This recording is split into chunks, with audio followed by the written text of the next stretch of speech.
அன்பர்கள் அனைவருக்கும் வணக்கங்களை சொல்லிக் கொள்வது உங்கள் அன்பன் வெள்ளக்கோவில் முருகேஷ். அன்பா, இன்னைக்கு டாபிக் தடங்கள். தடங்கள் அப்படின்னா தெரியாதவங்களே இருக்க முடியாது. ஏன்னா நம்ம பிறந்ததிலிருந்து எந்த ஸ்டேஜாக இருந்தாலும் சரி, தடங்கள் அப்படிங்கிற ஒன்று எந்த செயலாக இருந்தாலும் சரி, எல்லாத்துலேயுமே தொடர்ந்து வரக்கூடிய ஒன்று. ஆனால் அது சரி செய்ய முடியாத ஒன்றுன்னு சொல்ல முடியாது. எந்த ஒரு ஸ்டேஜ்லையுமே வரக்கூடிய தடங்கல்களை நம்ம ஃபேஸ் பண்ணி அதிலிருந்து மீண்டு வர முடியும், இல்லைங்களா?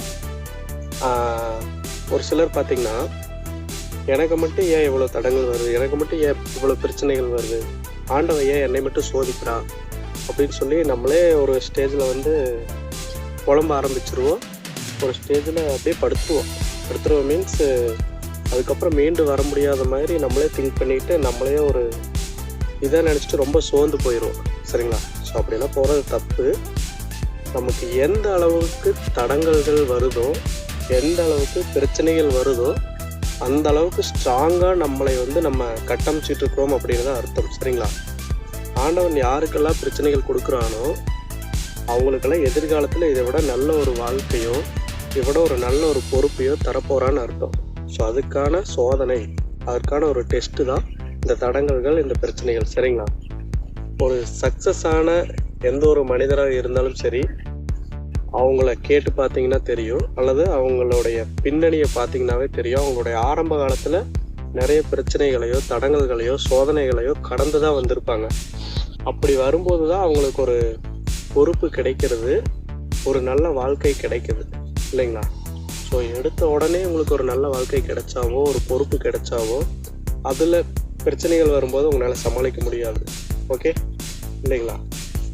பட் ஆரம்பத்திலிருந்தே நீங்கள் தடைகளை தாண்டி, பிரச்சனைகளை தாண்டி ப்ராப்ளம்ஸை சால்வ் பண்ணி வந்திருந்தீங்கன்னா, நீங்கள் ஒரு பொறுப்பில் இருக்கும்போது உங்களுக்கான பிரச்சனைகள் வரும்போது அது ஈஸியாக நீங்கள் சால்வ் பண்ண முடியும், தடுமாற தேவையில்லை, இல்லைங்களா? அதுவே நீங்கள் எடுத்த உடனே உங்களுக்கு ஒரு பொறுப்பு கிடைச்சிருதுன்னு வைங்க, பிரச்சனையை சந்திக்காமல் வந்திருக்கிறீங்க அப்படின்னா, ஒரு பிரச்சனைன்னு வரும்போது உங்களால் சமாளிக்க முடியாது. அதனால் மிகப்பெரிய தீங்குகள் நடக்கலாம், அதுக்கப்புறம் அதை சரி பண்ண முடியாமே போகலாம். ஸோ அதுக்காகத்தான் ஆண்டவன் உங்களுக்காக வைக்கிற ஒரு டெஸ்ட்டு தான் இந்த தடங்கல்கள், இந்த பிரச்சனைகள், இந்த சோதனைகள் அப்படின்னு நினச்சிக்கோங்க, சரிங்களா? இது சும்மா பேச்சுக்காக சொல்கிறேன்னு நினைக்க வேண்டாம், மோட்டிவேஷனுக்காக சொல்கிறேன்னு நினைக்க வேண்டாம். உண்மையாலுமே இது ஒரு உண்மை.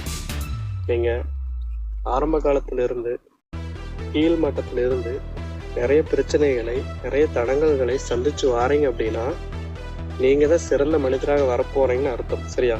ஆனால் அந்த தடங்கல்களை பார்த்து சோர்ந்து போய் அதுலேயே முடங்கிடக்கூடாது, மீண்டு வரணும். தடங்கல்களை நீங்களே சமாளித்து அதை ஃபேஸ் பண்ணி முன்னேறி வாரீங்க அப்படின்னா நீங்கள் தான் எப்படி சொல்கிறது, அந்த உச்சத்தை அடைய போகிறீங்க. பிறகு நல்ல ஒரு வாழ்க்கையை வாழ போகிறீங்கன்னு அர்த்தம், சரிங்களா? எப்போவுமே எளிதாக ஒன்று நம்ம கைக்கு கிடைச்சது அப்படின்னா அதனுடைய அருமை தெரியாது. இது நிறைய பேர் அடிக்கடி சொல்லி வரதான், இருந்தாலும் நம்மளும் சொல்கிறோம். ஸோ நிறைய தடங்கல்களை, நிறைய பிரச்சனைகளை, நிறைய ப்ராப்ளம்ஸை சால்வ் பண்ணி வரும்போது நமக்கு கிடைக்கக்கூடிய ஒரு வெற்றியினுடைய அருமை நம்மளுக்கு புரியும், சரிங்களா? ஸோ இனிமேல் என்னுடைய அன்பர்களான நீங்கள் எவ்வளோ பெரிய தடைகள் வந்தாலும், சோதனைகள் வந்தாலும், அதெல்லாம் நமக்கான டெஸ்ட்டு. அதை பாஸ் பண்ணி வரும்போது மிகப்பெரிய சக்ஸஸ் அப்படிங்கிற ஒரு வாழ்க்கை உங்களுக்கு கிடைக்க போகுது அப்படிங்கிற மனசில் எடுத்துக்கிட்டு எல்லா ப்ராப்ளம்ஸையும் சால்வ் பண்ணி தட்டி தூக்கி எறிஞ்சிட்டு தடைகளை படிக்கற்களாக எடுத்துக்கொண்டு அந்த உச்சத்தை அடைய நீங்கள் முயற்சி விடாமுயற்சி விஸ்வரூப வெற்றி அப்படிங்கிறத உணர்ந்து வாழ்க்கையில் முன்னேற வாழ்த்துக்களை சொல்லிக்கிறேன், ஓகேங்களா? மீண்டும் நல்லதொரு காணொலியில் உங்களை சந்திக்கும் வரை உங்களிடமிருந்து விடைபெறுவது நான் உங்கள் நண்பன் வெள்ளக்கோவில் முருகேஷ். டாட்டா, பாய் பாய்.